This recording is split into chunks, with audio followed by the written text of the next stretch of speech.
What's up everyone, King Crab's back again today, and a viability tier list for the Monotypes is something that's been highly requested on my channel for quite some time now.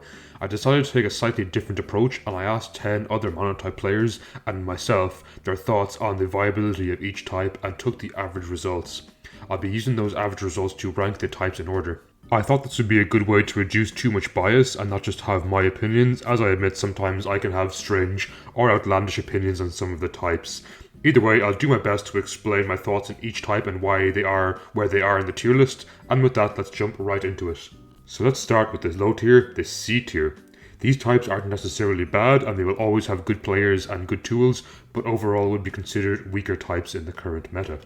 So at the bottom of C tier, the worst type in the current meta voted by the players is the Rock type. While I personally think this is a small bit harsh and I voted Rock the highest out of anyone, I can understand where they're coming from. Rock type is unfortunately a weird mix of not defensive enough given how many weaknesses it has, and its offenses not being reliable enough with shaky accuracy. On top of that, Rock usually runs a Pokemon that are 4 by weak to common things such as water and ground, which makes countering these types even harder. I think a key to building Rock type personally is to build a bit more offensively than defensively. However, as stated earlier, its offenses are not the most reliable and it's near impossible to build for every losing matchup. These flaws I think unfortunately earn it a place in the bottom of the tier list. Next up in C tier we have Grass type. So in my opinion, Grass type found its way down here for a couple of reasons. One of the biggest being the fact it lost a lot of good tools in the transition to Generation 8. On top of that, its playstyle can be a little counterintuitive. With Grass types wanting to self-sustain with draining moves and self-heals, it struggles to do so reliably because of its poor defensive typing. As for speed control, Grass often wants to use Chlorophyll Mons, which can be deadly in the right hands, but the lack of self-setting Sun, and the fact it only serves to make opposing fire types even stronger, often is difficult to work around. I think Grass has some strong niche matchups, however overall I think it struggles to find itself a role in the current meta, thus landing it in the bottom tier. Next up we have the Fighting type. Unfortunately I think Fighting has lost quite a bit this generation. Gaining Urshifu was amazing for the type, as it had finally a fast, reliable and strong Dark type to eat those pesky Psychic types up. Unfortunately for Fighting however, it was seen as too strong for the meta and was banned, leaving the type in a rough position. Defensively the type is not great, leading to a lot of stronger types in the meta. As well as that, its lack of secondary typing makes it hard to resist a lot of more offensive types. Its offensive prowess isn't even worth mentioning too much this generation, as a lot of the types it beats aren't as relevant anymore. It struggles to dent a lot of the top tiers and often lacks secondary typing a Monotype player would typically like to see from their team, thus landing it in the lower tier. The final type we have here in C tier is the Normal type. In my opinion, there is no other type that was more damaged by the Dex cut, losing so many star players the type had, including Staraptor, Mega Lopunny, and Z conversion Porygon Z. While it does have some good tools, especially on the defensive side, its defensive core can often be a bit of a momentum drain, allowing your opponent to reposition themselves to gain advantage or set up in your face. On top of that, the type itself can often struggle breaking through other defensive types, and especially hate entry hazards with the lack of removal options the team has. It's not all bad news for Normal. I do think it has some good matchups and some good tools, however I do think it had the biggest fall from grace between Generation 7 and 8. Those types conclude our C tier, so let's next move on to the B tier, where I think these types are a bit more viable in the current meta and overall have some stronger tools. First up, in the bottom of B tier we have the Fire type. Fire is a type that can be played very offensively and deal some serious damage, especially with fantastic Sun support boosting its power levels. On top of that, a well-played Fire team can easily deal with Rain if you play the Weather Wars correctly. Fire also has exclusive access to one of the strongest mons in the meta, Cinderace, whose variety of sets can easily patch up weaknesses the Fire team would have. Unfortunately, it's not all good news for Fire though, as some faster, more offensive types can easily outspeed and overwhelm the type and its lack of defensive options. Overall, I think this earns Fire a respectable spot in the B tier. Next up we have the Ice type. This type is traditionally seen as quite a poor type in the Monos format, but I think it's really found its feet this generation, in no small part thanks to the addition of heavy duty boots. The boots allow Ice types to play offensively while not having to worry too much about taking 1/4 damage of their HP every time they want to swap in. This generation also gave Ice a ridiculously strong tool in Galar Demanitan, whose fantastic coverage and downright crazy ability can easily tear holes in otherwise would-be counters to the Ice type. On top of this, Ice also has easy access to one of the best defensive tools in the game, Aurora Veil. Unfortunately for Ice, its poor defensive typing, much like its predecessor on the list, Fire, it can easily be overwhelmed by faster, more offensive types. This is especially the case if Ice can't get up their Aurora Veil or in any other weather wars. However, I think its offensive presence alone can carry it nicely into the B tier. Next up is the Bug type. Bug is an interesting type, as I'd argue it has some of the most diverse secondary typing and playstyles to choose from. Whether you like hazard stacking, quiver dancing, or Whirl Turn first impression spam, Bug has got what you're looking for. I think it's often one of the most slept on types in concept, as people often write it off as just early root bug Pokemon and therefore aren't very useful. In fact, it actually has some crazy powerful tools, such as Scizor, Buzzwole, and Volcarona to name a few. They all bring something quite unique to the table and can easily build around for many threats that Bug would face. So in theory, from what I've said, Bug should be an amazing type. Unfortunately, there is one thing holding it back, and that is the fact they all share the Bug type.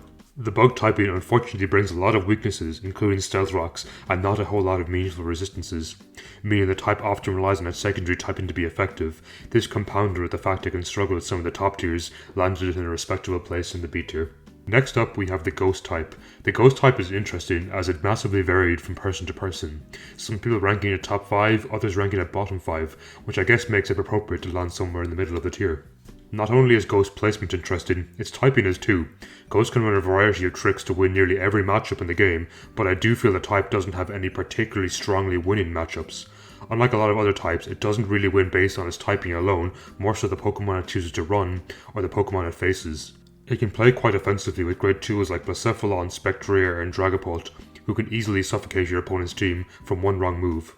I've also seen Trick Room Ghost being run sometimes, which is very good against other fast offensive types. All it takes is one wrong move and your team can crumble against the power of Mono Ghost. However, I think the same can be said about Ghost. If your opponent plays well around your tools, it can often be difficult to get work done and can easily be grinded to a halt, thus landing it a spot in the mid tier. Psychic is next on the list, and I think this is a type that can be devastatingly powerful if played correctly. It has some great options to deal with weaknesses, especially the dark types, which it easily can take care of with the plethora of fairy secondaries, such as Tapu Lele and Hatterene. Its terrain can really help the team to overcome a lot of its weaknesses such as Sucker Punch and Shadow Sneak by blocking priority. Unfortunately, Psychic speed tiering is not very good overall, and I think it can easily be outsped by a lot of faster types. But this isn't too much of a worry when the type has second to none access to Trick Room and Teleport for momentum that can easily start some very powerful sweeps, while still blocking priority with its terrain. The type also isn't a slouch on the defensive side, having access to all forms of the Slow Twins, who are notoriously difficult to take down. Overall, I think this type is quite strong if played well, landing in a rightful spot towards the top of B tier. Finally, in the B tier, we have the Fairy type. Fairy has great access to powerful Pokemon, and thanks to its plethora of secondary typings, a lot of which coming from the Tapus, it can likely withstand a ton of types in the format. Its clerical support is unrivaled in any type, which can help your strong carry Pokemon stay healthy between Wishing, Aromatherapy, and Screens for a long enduring match. On top of that, it has no shortage of offensive threats, such as Belidrum Azumarill or the nightmare that is Serene Grace Togekiss. It also has great access to hazard control, especially with the likes of Klefki. I feel where Fairy falls down is its all-rounding nature can be difficult to break through some defensive types, especially the likes of Steel and Poison, who are quite prevalent in the meta right now. With that, our B tier is concluded and we move on to A tier. I would say types in A tier are more than capable types and have plenty of good tools to compete in the current meta. First up in the A tier we have Dark type. Despite the removal of Urshifu from the meta, the type had plenty of tools to rely on. Dark is one of the best offensive types in the game, having nothing being immune to it and having few things resist it. While it lost Pursuit in the transition to Generation 8, it gained a more powerful knockoff thanks to the lack of Z-Crystals and Megastones in the tier. The type also has great pivoting options, with many Pokemon having access to U-turn and Parting Shot. This pairs nicely with Dark's great defensive backbone, allowing teammates to easily set up for a sweep. Dark type also has great access to priority screens thanks to Grimmsnarl, who can also run Thunder Wave to slow your opponent down. The Dark type itself is also immune to Prankster, which is a fantastic addition as it helps Dark not lose momentum against some matchups. All of these qualities make Dark an easy high tier type in my opinion. Next up we have the Ground type. Ground is naturally quite a bulky type with high HP, making it difficult to take down outside of super effective hits, of which it typically has options to cover. Ground types also often have good access to recovery moves such as Recover, Slack Off, or Shore Up, which help its bulky nature. Ground likes to play in sand, which will slowly chip away your opponents, as well as giving some of your ground types an amazing boost and overriding opposing weathers. While ground typically struggles to hit flying types, balloons, or levitating Pokemon, it also has access to a very rare and powerful tool in Gravity. Gravity allows ground types to effortlessly spam ground attacks on most types in the meta and can easily clean through them. Thus, if you understand how to run a ground team effectively, I think it can be a very strong type. Next up we have Poison. For those who ever had to fight a Poison team before, there should be no confusion as to how it found itself this high in the tier. The type is amazing defensively, having a great set of resistances and being able to stall out opponents with Toxic spam. With the type itself being immune to Toxic, it's hard to win the stall war. Not only does the type have great defensive capabilities, it also has access to the ridiculous Regenerator core of up to 4 Pokemon, meaning the type can restore HP almost indefinitely, especially if the player can anticipate the moves the opponent will go for. Poison's abilities don't just end at defensive walling though, as it has some fantastic offensive options, such as Nihilego and Nidoking, which can prey on less defensive types. The powerful mix of untouchable walls and powerful revenge killers lands Poison an easy spot in the high tier. Electric is next in the A tier, a type with unrivaled speed in the format. The type has incredibly powerful options to choose from, such as Rising Voltage, which becomes devastatingly powerful in electric terrain, which thankfully Electric has no issue setting thanks to the addition of Tapu Koko. Electric also only has one weakness in the ground type, which also unfortunately is immune to Electric's attacks. Thankfully, Electric does have the tools to deal with these ground types, such as grass and water coverage, or flying type Pokemon such as Zapdos. If the Electric player is able to remove the ground Pokemon from the opposing team, it's free to Volt Switch around the place uninterrupted, which allows your team to rack up damage and go for a late game sweep, which you can easily do thanks to its amazing speed and offensive presence.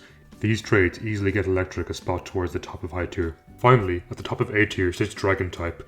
Dragon is known to be a very strong type in the game, and this extends to the Monotype format. The type has plenty of access to strong Pokemon with extremely high average base stat total and very deep move pools, allowing it to break through many teams. It matches up nicely with a lot of the format, and the types that do give it trouble are often not the most reliable in the meta, giving the type a very strong presence. The introduction of heavy duty boots also helped the type, as a lot of dragons had secondary types weak to rock, which would impede its ability to keep momentum. All of these strong qualities allow it a great place at the top of high tier. With that, we finish the A tier and we move on to the S tier.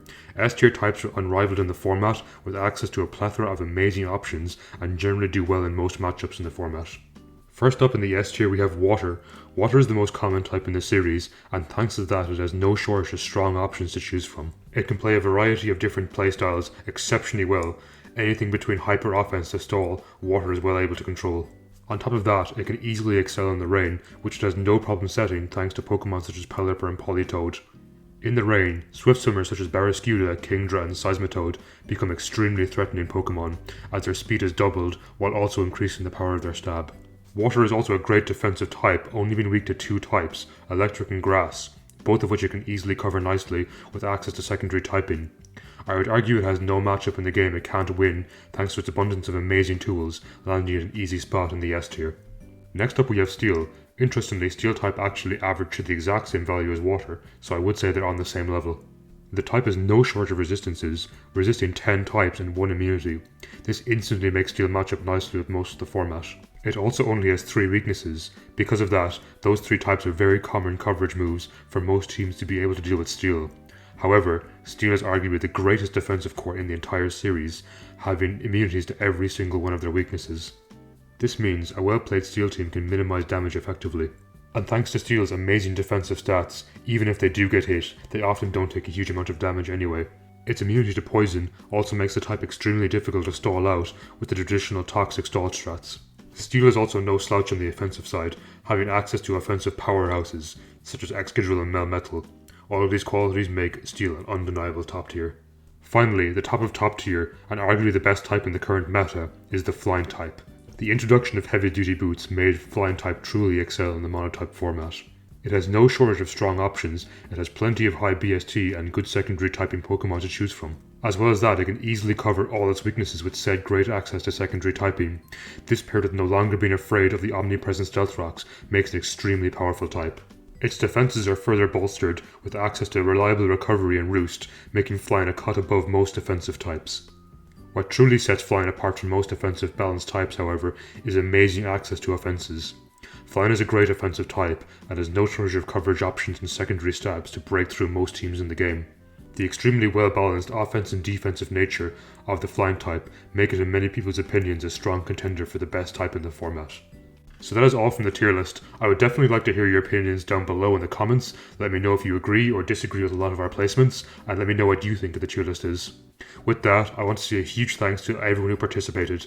So thank you to Sebashad, Voyager, Dieko, Davvo, Smitty, Ozorian Trainer, Swirl, MDBS, YouSlakingBro, and PokeaimMD for their participation in this video. If you're interested in the actual values and placements of these types, I will link them in the description below with the names changed to anonymous. With that, I hope you enjoyed this tier list, and if you did, please consider dropping a like or a subscribe, as it really helps me grow as a channel and does not go unnoticed. I truly appreciate the support. And I hope you have a fantastic day. I'll catch you next time.